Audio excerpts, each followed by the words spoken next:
You won't believe what Clint Eastwood finds when he saves a freezing dog. When the Hollywood legend comes across a pup stranded in the snow, he springs into action to rescue the poor animal. But as he digs deeper, he's left stunned by what's hidden beneath the surface. From a heartwarming rescue to a jaw-dropping revelation, this incredible true story will leave you speechless. Before we move forward, please subscribe my channel for more emotional stories. Every year in the United States, over 100,000 dogs are left outside in freezing temperatures, many without shelter, warmth, or hope. Most of them are never found. Most of them never make it through the night. Now let me ask you something. What would you do if you saw a shivering dog buried in the snow, alone, half frozen, and crying out for help? Would you keep walking? Would you assume someone else would take care of it? Or would you stop, no matter who you are, no matter what you were doing? That's exactly the decision Clint Eastwood faced on one brutally cold morning outside his secluded ranch in Northern California. A man known for his grit, his quiet strength, and his larger-than-life roles on screen, suddenly found himself in the middle of a very real and deeply emotional rescue. But this wasn't just about saving a freezing dog. What Clint found beneath that dog would leave him and everyone around him completely speechless, because sometimes the smallest act of compassion reveals the biggest secrets, and sometimes a simple rescue turns into a life-changing discovery. It was supposed to be just another quiet morning. Clint Eastwood, 94 years old, but still sharp as ever, was walking the trail behind his ranch, a place he loved for its silence and snow-covered beauty. This wasn't the Clint the world saw in westerns or at red carpet premieres. This was the real Clint, the man who drank his coffee black, chopped his own firewood, and enjoyed long walks at sunrise. The wind cut sharp through the trees that morning. The temperature had dropped below freezing overnight, and the woods were unusually still. That's when he heard it, a faint, high-pitched sound. At first, he thought it was the wind, but then it came again, soft, desperate, and heartbreaking. A whimper. Clint paused, scanning the brush just off the path. Something small was moving near the edge of a frozen ditch.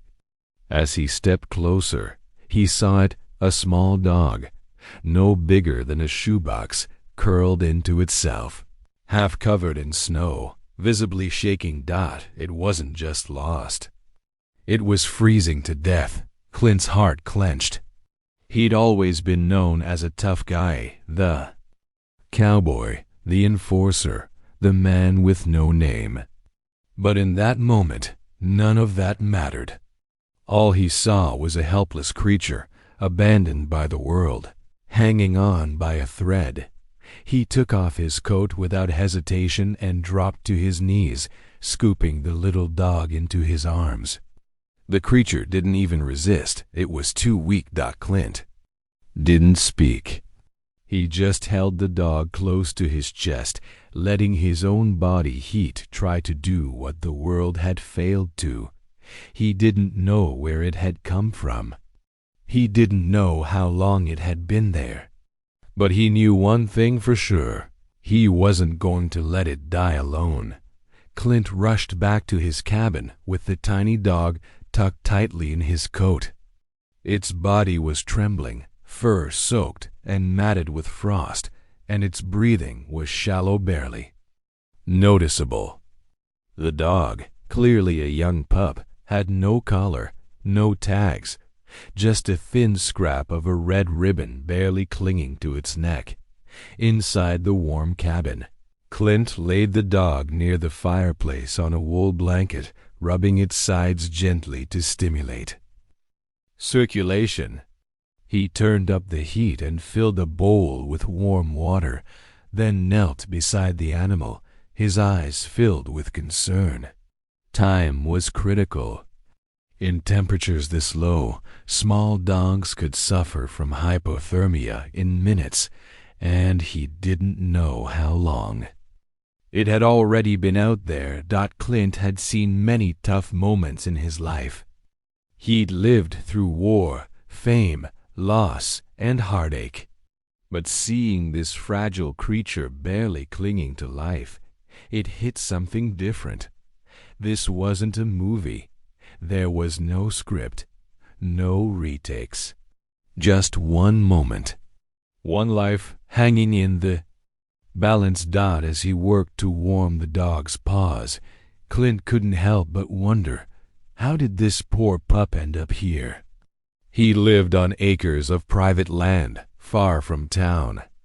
There were no nearby neighbors, no recent visitors.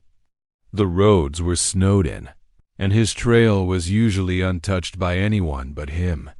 Something didn't add up. The dog hadn't wandered in from a nearby street. It was too remote for that. And it wasn't part of a local pack. Clint had walked those woods for years.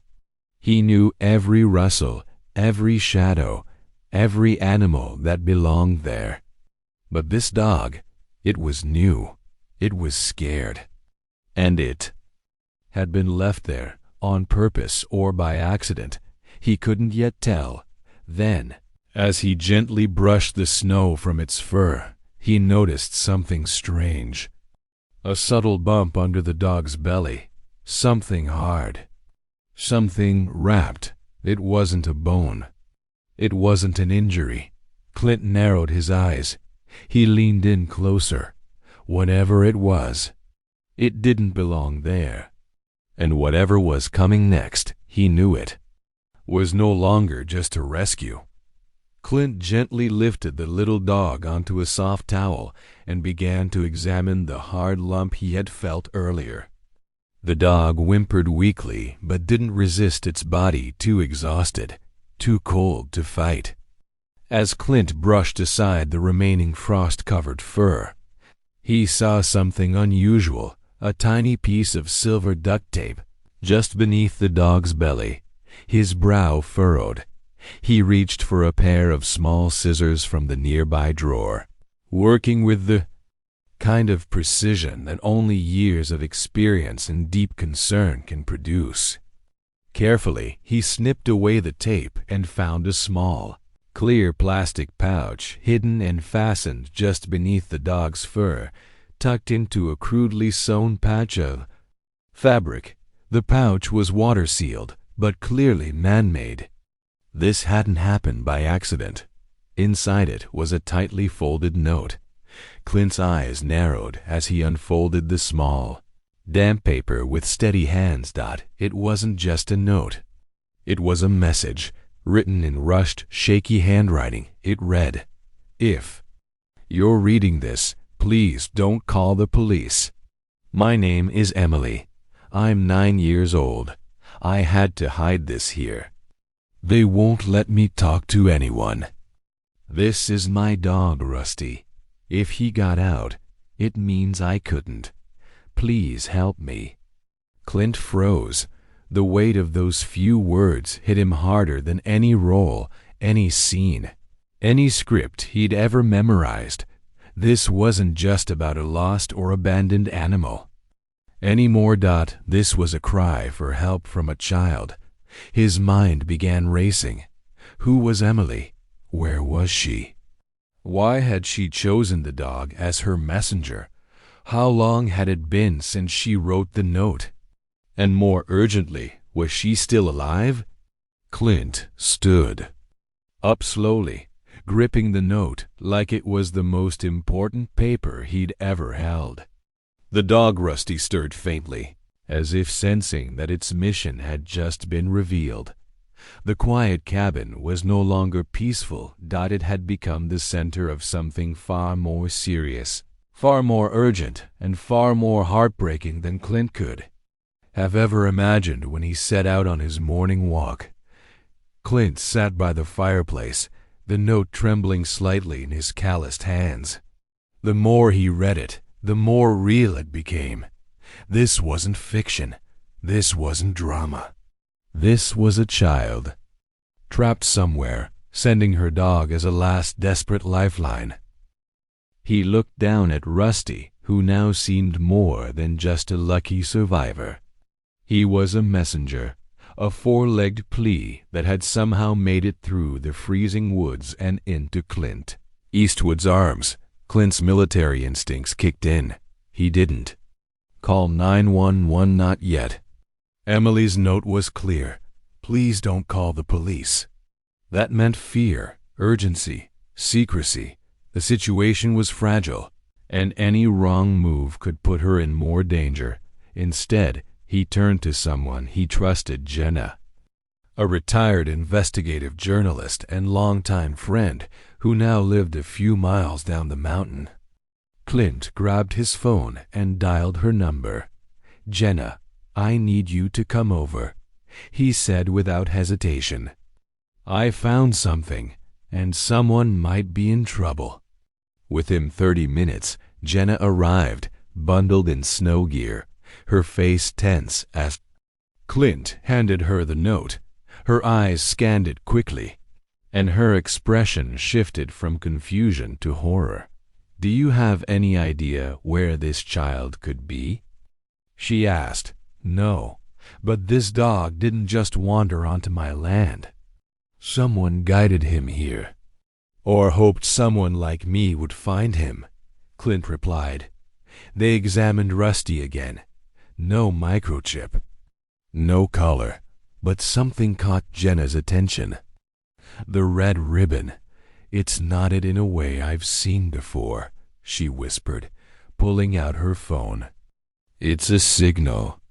Some girls in trafficking cases have used symbols like this before, simple things but intentional." Clint felt the pit in his stomach deepen.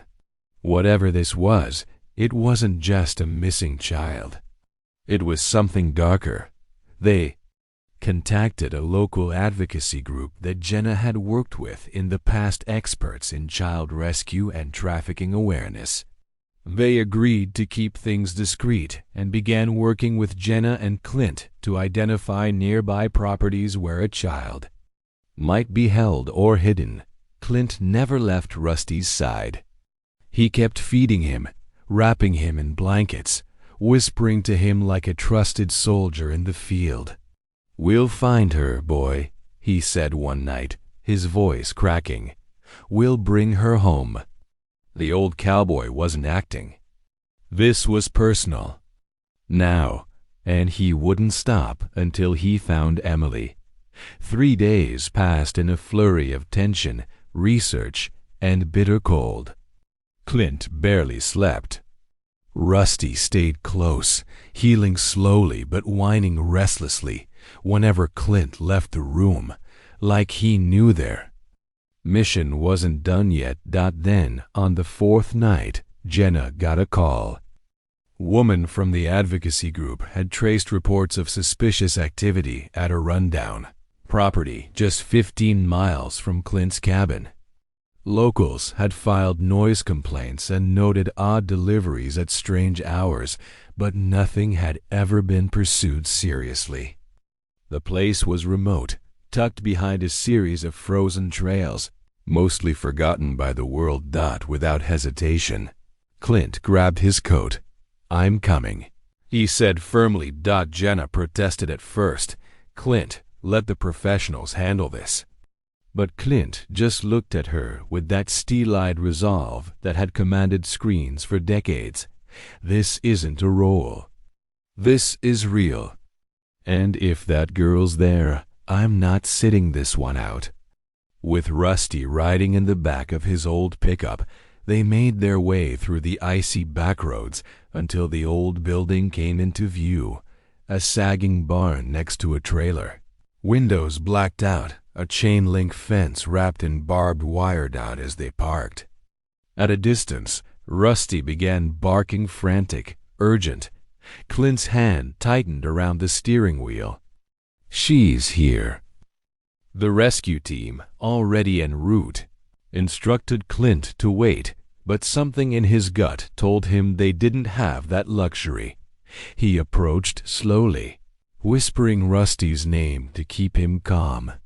As they reached the back of the barn, they saw movement small. Hands clutching the edge of a broken window. Clint rushed forward, calling softly, "Emily, it's okay. I'm here." There was silence, then a whisper, "Rusty?" Rusty bolted forward, tail wagging furiously. The little girl gasped and pushed the window wider. Her face pale, eyes wide, tears streaming down her cheeks. "Are you Clint?" she whispered. He knelt beside her. "Yeah, and I've got your brave little soldier right here." Behind him, the rescue team arrived, quiet but swift. Within minutes, Emily was safe, wrapped in a thermal blanket, Rusty pressed tightly against her.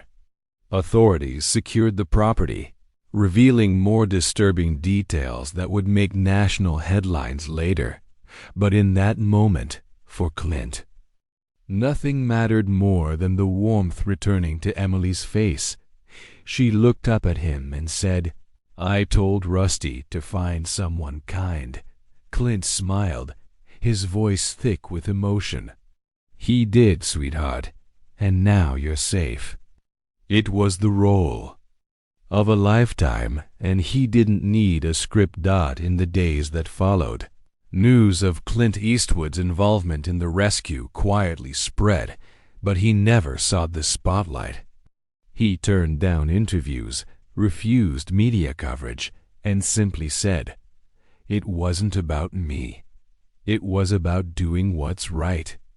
Emily was placed in protective care, and thanks to Jenna's connections, she was surrounded by professionals who would help her heal. Rusty, of course, stayed right by her side, no longer a wandering pup in the snow, but a symbol of resilience and unspoken loyalty. For Clint, the experience left a deep mark. He'd played outlaws, gunslingers, and war heroes, but this was different. This was real. And it reminded him that even in the winter of his own life, there were still moments that could warm the soul and stir the heart. One day, as he walked with Rusty outside the cabin, he looked at the dog and said softly, "Funny how the world works, huh? I thought I was saving you. But you were saving her, maybe even saving me too." The story was never meant for headlines. It wasn't built for viral fame or box office numbers. It was about a little girl who believed in kindness, a dog who carried her hope, and a man who still had enough fire in his soul to do something about it. And that, more than any film or award, was a legacy Clint Eastwood could be proud of. If this story moved you even half as much as it moved us while telling it, take a moment to think about the small acts of kindness we often overlook. Clint Eastwood didn't wait for someone else to step in. He didn't let his fame, his age, or even the freezing weather stop him from doing what was right. So here's our question. To you, what would you have done if you found that dog in the snow? Would you stop? Would you care enough to look a little deeper? Let us know your thoughts in the comments below. And if this story inspired you, don't keep it to yourself. Share it with someone who needs to be reminded that compassion still exists. Also, be sure to check out our next video, another powerful story about a celebrity stepping up when it matters most. You won't believe who helped save a struggling single mom at a grocery store. Comment your favorite part of Clint's story. Hit that like button if Rusty stole your heart. Subscribe for more real, raw, and uplifting stories every week. Because sometimes the biggest heroes wear cowboy hats and carry nothing but kindness.